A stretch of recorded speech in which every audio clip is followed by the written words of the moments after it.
Since the early 17th century, the Romanov family has ruled Russia with overall success.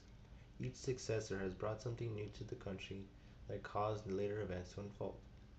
Mostly great things like the establishment of St. Petersburg, the westernization of Russia, and the creation of the Russian Navy. But then there's the few rulers that caused the downfall of the nation. This is the focus point, the end of the Romanov reign. The Tsar that broke the camel's back was Nicholas II. He came into power in 1894 and stayed in power until 1917 during the Russian Revolution.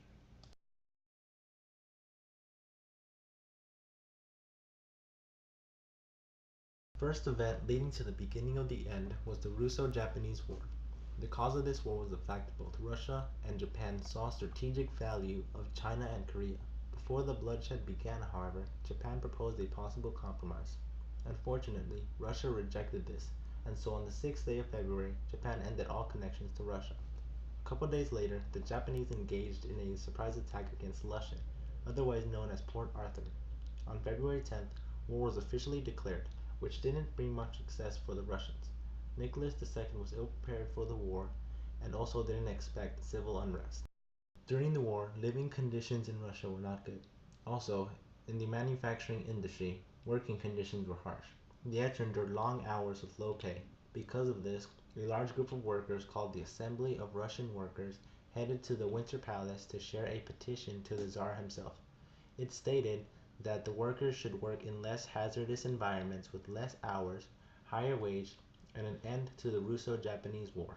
And so, as they marched on to present this to the Russian leader, weapons were fired upon civilians with no intention to harm anyone. To this day, much confusion surrounds why this happened. This horrendous event would later be donned the title Bloody Sunday. In effect, Bloody Sunday caused the 1905 Russian Revolution. Across the nation, protests occurred and many universities closed down due to the fact that students were fighting the lack of civil liberties. As another act of rebellion, multiple mutinies in the Navy and Army occurred. Industrial workers as well revolted and stopped working, which severely crippled Russia's railway network. All of these events unfolding, and with the advisory of Sergei Witte, the October Manifesto was created. This document granted the people the following: personal immunity, freedom of religion, freedom of speech, freedom of assembly, and freedom of association. Nicholas reserved the right to wage war, to control the Orthodox Church, and the right to end the Duma. The Duma was a group of representatives that would be the last word in the approval of any piece of legislation.